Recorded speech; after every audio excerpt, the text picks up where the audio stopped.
Welcome to Look Behind the Look, the celebrated podcast that explores your favorite looks in film, television, and fashion history. I'm your host, Tiffany Bartok. Hey, everybody. Welcome to season 5 of Look Behind the Look. 5 seasons. I know. How did we get here? I don't know, but I thank you for keeping everything going. Thanks for all your support. If you guys ever wonder about how can I keep this show going, or how can I support Tiffany, or, I know you're just sitting at home wondering how to support Look Behind the Look. I know it's on your mind. What you can do is hit subscribe on YouTube. Those numbers really matter. And it the language of the algorithm and all this stuff, sharing, liking, blah, blah, blah, all the engagement. I mean, it's amazing and it's really easy to do. And we always forget how simple it is. So just tap things, like things, be honest. Tell me if you don't like something, it's fine. No, wait, don't tell me. I'm actually very sensitive. You can tell me in a constructive way. I can receive it. We are kicking off season 5 with Moira Frazier. She's incredible. We talked to her last year when she was nominated for an Emmy. And guess what? She's nominated again for Abbott Elementary.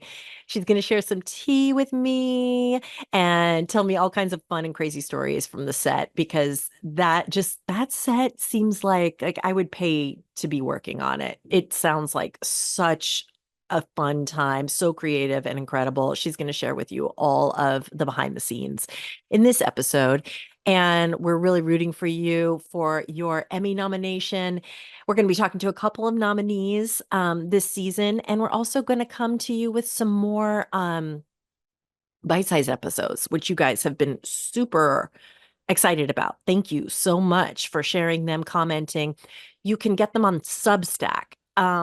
I get in trouble when I put link in bio in the Instagram comments and the descriptions and stuff. So I'm telling you now, check the link in bio. There's lots of fun stuff that I've been working on and building, like Etsy curations of all the fun tchotchkes that people have about these movies and all the fan art. I've been collecting a shelf on there, Amazon. The Substack is my very favorite way to reach you guys. And I've been actually hosting the podcast there now. So check it out and enjoy this episode with Moira. And she's so fun. You're going to love it. And I will see you more and often this season. Thanks, guys.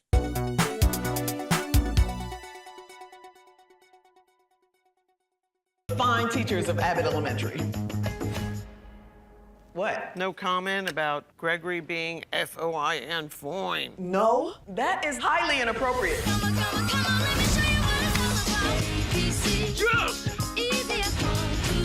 I went to Harvard this summer. I've learned what it truly takes to do the job of a principal. Break it up, slackers. I got cameras all over this joint. She must be stopped.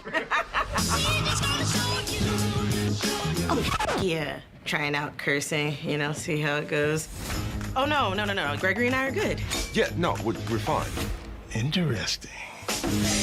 We cannot stand any more of this new Ava, and you are a very powerful tool. All these rules are so hard. Here's a rule.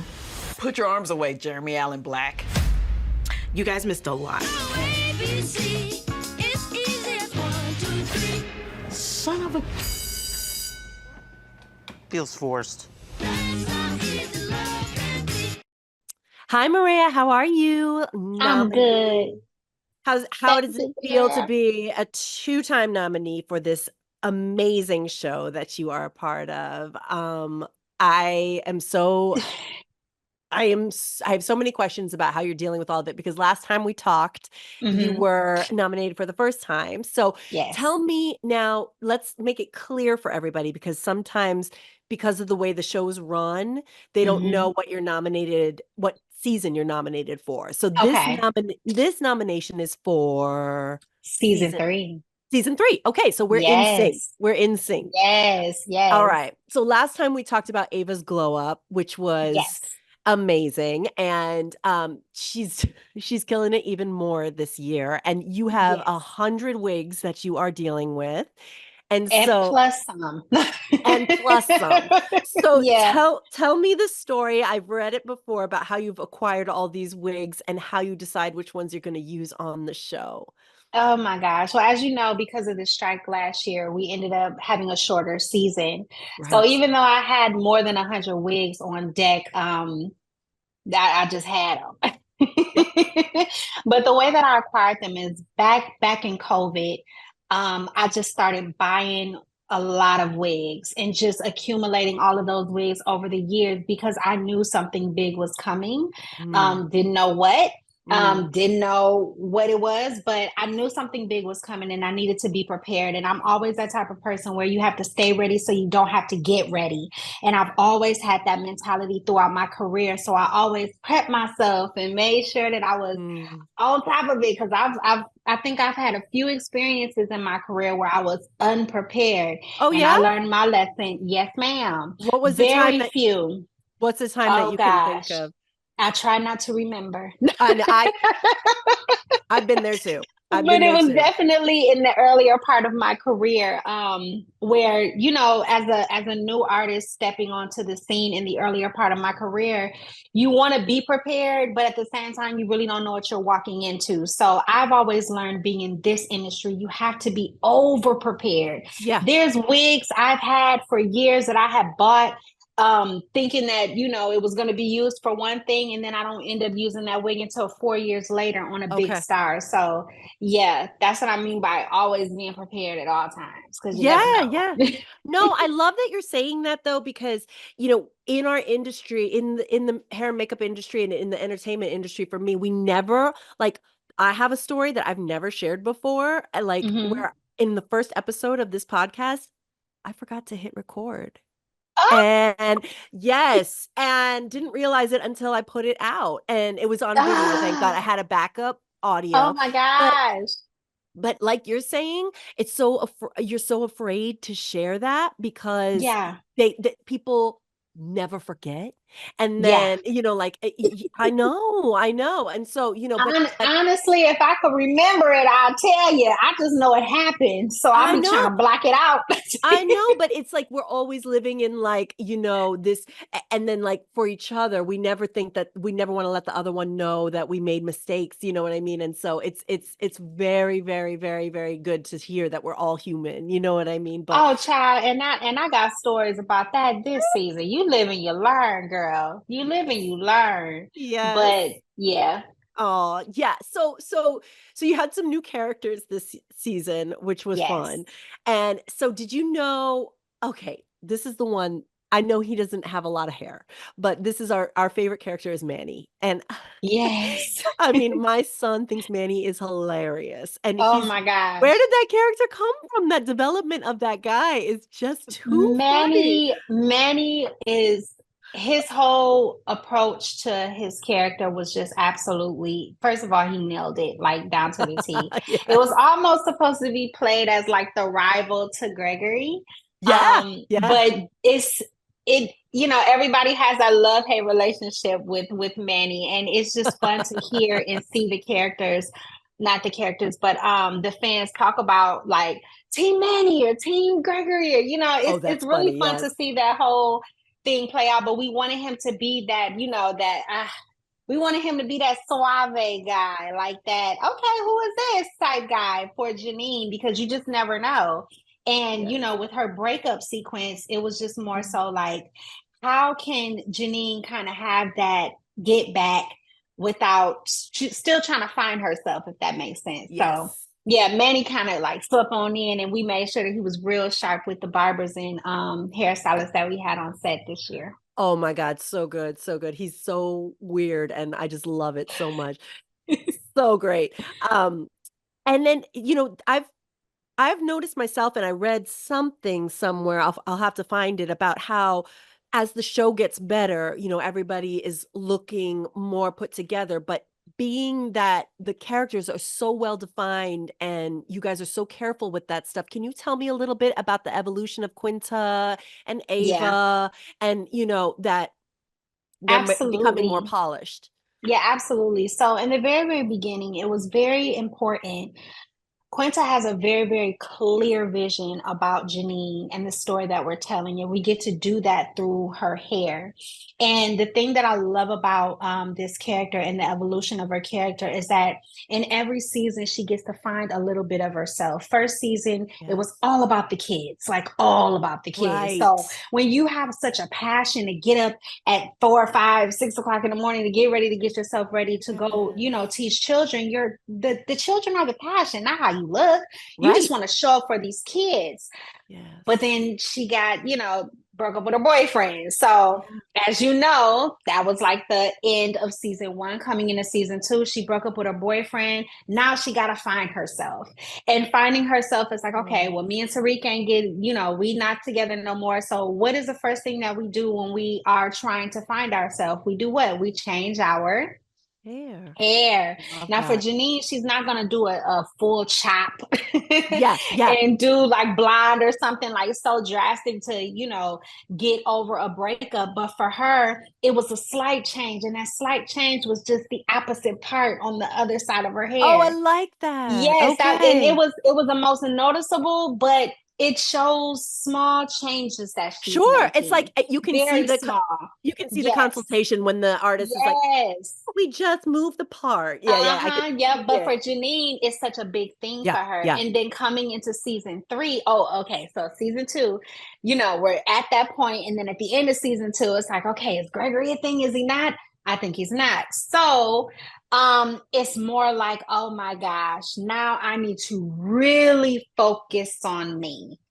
So coming into season 3, it was all about pretty much growing up and really coming into the evolution of her self-care and self-love, and going on YouTube to find different videos so that she can know how to do her hair. Like, these are all conversations that me and Quinta talked about.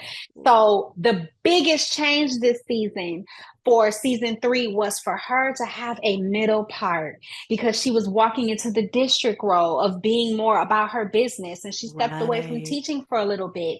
So that middle part commands attention. It, like, people who wear a middle part know that you're commanding attention all the way around. I know it might be small for some, but if you really notice women who are in business, they have that middle part, bone straight, bun. Like, it's very serious, because that's what they want to be taken. They want to be taken serious. So for her, stepping into that role, more defined curls, it was just a beautiful thing to see. And we're still seeing, because it's business Janine, if that makes sense. That's right. Yes, absolutely. And then when she gets back to school, then she's up to her, old part. But still, it's like the evolution is that she's becoming more comfortable with herself and comfortable in being Janine, because there's so many Janines out there that is just trying to find themselves. You gotta remember, Janine's in her like early 20s. So she's still trying to figure it out. Yes, so relatable. Yes. And then with Ava, Ava, we love Ava. First season, Ava was very much so like that girl next door, very Bushetto. Yeah. I'm spending the district's money on getting my hair done. It was like all of those things. But coming into season 3, we see a real change in her, because she also wants to be taken seriously. So this season, for season 3, we did more of a sleek look, because she just went to Harvard. It still needed to be Ava though. So we did like this 30-inch middle part, long, kinky straight wig, because this year we wanted to play with texture.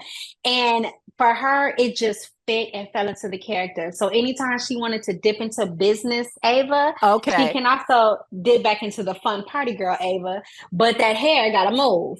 Right. So now, if you go ahead. I didn't mean to interrupt you. Go ahead. No. I was just gonna say, if you notice, Ava is a very I call it an action character. She moves. Yes. So that's why her hair has to move how she moves. But yeah, what were you gonna say, girl? I was gonna say, when you're talking about Ava's hair, who's involved in that conversation? Is Quinta involved in that conversation? Does she weigh in? Yes, or is that between actually, me, Quinta, and also Janelle James too, because I want Janelle to feel very comfortable in the character. But I usually come up with the idea pretty much of what it's gonna look like, and then I present it to Janelle. And sometimes Janelle will say, "Let's go for this season." I'm like, "Okay, girl, let's do it," you know. Okay, okay. And yeah, it's definitely a collective conversation between the three of us to make sure we find the right match for her. So yeah. Okay, okay. And what was the most challenging one this season? Tell me about, just tell me about One of my Quinta's. challenges, Yeah. It was, girl. Okay, so let me guess. I'll give you a little tea. Was it Quinta's party? Was it, I mean, Janine's party? No, Okay, okay. no. Okay, so this was a technical thing. Okay. So, little tidbit, I'm known to be one of the fastest wig makers in Yes, Hollywood. yes. One I of. even know that. Yes, I can make a full lace wig in 5 days. And that's from scratch. That's So right. what happened was one of the wigs, I cannot say who, but one of my wigs shrunk. We had a wig dryer. You know, it's one of those crazy quirks that happen, you know, when you're just getting back, and we had this wig dryer that was way too hot. And I promise you, it was like putting a wig into a wig dryer, like putting a shirt in a dryer, and it turns into like a kid's shirt. This wig turned into like a kid's wig. And when I mean I was doggone devastated, I was devastated, but I had to think fast. So I grabbed some lace, I grabbed some track hair, and I just sewn the rest of the pieces together and made this makeshift wig. The actor did not know. But over our hiatus, thank God, I was able to build a brand new one. Nobody knew. I'm dying. And still to this day, they don't know. They don't know. Still to this day, they don't know. I tossed it. As a matter of fact, it's probably at my house. I never toss the wigs I make, but it's at my house somewhere. And when did you discovered it? You discovered the shrinkage when it was time to go. When I put it on. So basically what happened, after the wig dried, I was like, okay, had one of my assistants go take it out the dryer. And I'm like, okay, I'm about to get ready to put it on the actor's head. And we put it on, and I was like, where's the rest of it? Oh, no. I was like, so thank God. This is why I say you got to always stay ready. So you ain't got to get ready. And I pulled out my sewing skills and whipped together a back half. And honey, like I said, they would never know. I love that story. That is a success story for sure. Yes, oh my absolutely. goodness. But it just shows that we're human. You know what I mean? Like things happen, but you have to know how to think fast, think on your feet, and get it done no matter what. And make sure it's a viable solution for everybody. But yeah. Yeah, that's the difference, is that some people just let it stop them. You know what I mean? And and they just become a victim of it, and then, blame someone, and that's never gonna honey, keep you. I had to own that because I had to make it again. Yeah, exactly. And then and another person might take it out on who did you know what I mean? Yeah. No, but if you figure it out together, then you're bonded, trauma bonded with that team. Right. But it's a good thing. It's a good bond. Absolutely. Okay. And then tell me about a day that was like, you were really looking forward to, and something that went off the way you envisioned it. I was really looking forward to the drag episode. Okay. That episode is the one we submitted for Emmys and got nominated for. I always wonder. Thank you for reminding me. I always wonder which one is submitted. Yes, that episode, I was really, really looking forward to that, because it's a way for us hairstylists to kind of show versatility in what we do. Yes. Of course, you got your curls, you got your straight hair, but it's really good to kind of step out the box and really bust those skills out. And I was so happy to the queens that joined that season. That episode, and they allowed us to collaborate. Allowed me to collaborate. Tell me about that. How did that happen? So I used to work RuPaul's Drag Race, and in the world of it was because they filmed around the same time that we filmed, so I wasn't there the whole time, just pretty much for the premiere and a few days that I was available. However, I know that in the world, the drag world, they usually do their own hair and their own makeup, usually, because it's who they are. Yes. So I wanted to come in respecting that, but also as a wig maker, I'm like, let me try to make something for you. So basically, I had reached out to Shea Coulee and also Simone, who are absolutely amazing. Like, love them so much.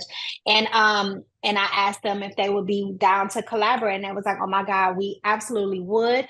And Shea was like, "I would like to go with like a ginger bob." That's what Shea told me, and I was Okay. like, "Okay, ginger bob. That's all you gotta say. Just show me what you wearing, girl, and I got you." So she told me she wanted a ginger bob, and I said, cool. So I whipped together this 26-inch wig, because that short ginger look was a 26-inch wig. Yes. And we didn't cut anything. What? And we didn't cut anything. And I whipped that together. And also for Simone, our inspiration for that was this 1990s classic RuPaul. And that's why we went with the classic blonde and the updo. And it just fit her whole character. And it also fit Shea Coulee, which was known as Lisa Kondo. And it was just amazing. I'm very, very proud. And I'm proud of my team and the work that they also put into this episode. Like, I couldn't have done it without them. It was long nights, honey. Long nights building them wigs. Yes. Right. It. Right. Where do you keep all your wigs? In my home. I knew it. And you're in Atlanta? No, I'm in LA. You're in LA. Yeah. Yes, I'm in LA. I love it. Come on over. We're having a wig party. Okay. I know, right? Oh man. Now tell me too about your products too. I want to talk about your products too. Yes. And so tell me. No, what were you gonna ask? I'm sorry. Tell me about your products and just tell me like you've never told me before. You've told me about them before, but I want anybody who hasn't seen another episode with you, I want you to introduce your products to them. Got you. So on our show, we are more glueless type of a show. Yep. So our wigs are basically, we don't use glue for the most part, unless there's like a special scene where they have to get wet or something. Okay. But for us, we don't use glue, and we use my Lace Lock melting spray. My Lace Lock melting spray is available on my website, and that is one of the main products that we use. We also use what's called Sweatband, also a part of my collection. And what Sweatband does is it stops the actor or yourself from sweating along the hairline for a good 48 hours, which means maybe your wig ain't going nowhere. Wow. And can you use it without a wig? Yeah, you can. Yeah. Wow. Okay. Instead of like antiperspirant or whatever. Yeah. Instead of deodorant. That's an old school trick. Remember? Never forget. That's an old school trick. Never forget. Another product that we do use this during our braid downs, because a lot of times for our actors, they are under wigs. So for the most part, we want to make sure that we keep their hair healthy and keep their hair moisturized. So we use my Moisture Lock, which is also available on my website, to keep their hair moisturized and ready to grow. Okay. I'm going to put all those links in the show notes, of course. Yes. And I am so looking forward to you winning. And prayers. Yes, you got this. And I am so looking forward to season 4, 5, 6, and 7 of your Come work. on now. Speaking into existence. It's going to happen. It's such a delightful show. It's the best. It bonds everybody together, and it's such a gift to the world. And I love it so much. And I can tell you guys are all a family the way you work. And I'm just so proud to watch your success and everything. Thank you so much. Thank you so much. Of course. I'll talk to you after the win or next time you're nominated. And I know it's going to keep going. Okay, Moira. Thank you. All right. Bye for now.